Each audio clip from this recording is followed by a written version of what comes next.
শ্রাবণ মাসের দ্বিতীয় দিনটি কোথা থেকে শুরু করলাম।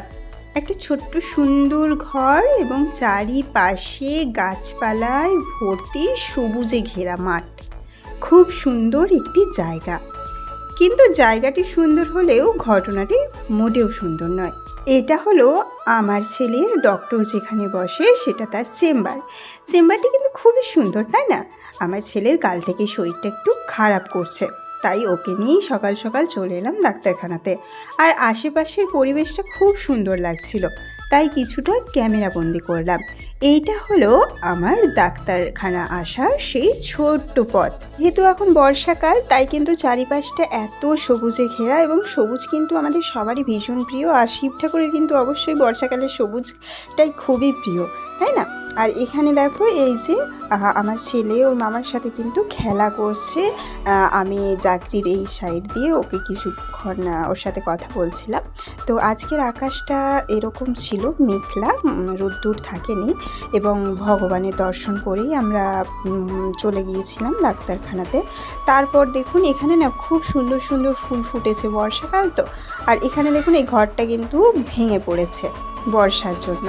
আর এখানে কামিনী, লিলি, নানান ধরনের ফুল ফুটেছে আমাদের গাছগুলোতে।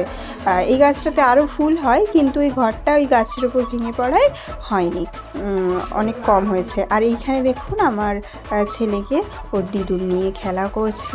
ওই যে এইভাবে আমাগুলি দিয়ে আসতে পারে, ওই এইভাবে খেলা করছে। ওর খেলাটা দেখে আমার খুব ভালো লাগছিল, তাই ভাবলাম একটু ক্যামেরা বন্দি করে রাখি।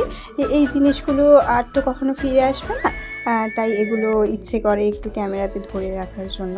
তো যাই হোক, সন্ধে হয়ে গিয়েছে। আজকে সকালবেলার পুজোটা মাই সেরে নিয়েছিল, আমি সন্ধেবেলা সন্ধে আরতিটা করেছিলাম। তো যাই হোক, এইভাবেই আমার আজকে সারাদিনটা কেটে গিয়েছে। তো শ্রাবণ মাসের প্রত্যেকটি দিন আপনাদের সবার খুব ভালো কাটুক, সুস্থ থাকুন, স্বাভাবিক থাকুন, এটাই কামনা করব। আমার সমস্ত দেবতাদের আমার অসংখ্য অসংখ্য প্রণাম, এবং আমার সমস্ত দেবতাদের আমি আপনাদের ভালো কামনা করে আজকের এখানেই মিনি ব্লগটা শেষ করলাম। এবং শ্রাবণ মাসের দ্বিতীয় দিনটা আমার এইভাবেই কাটলো।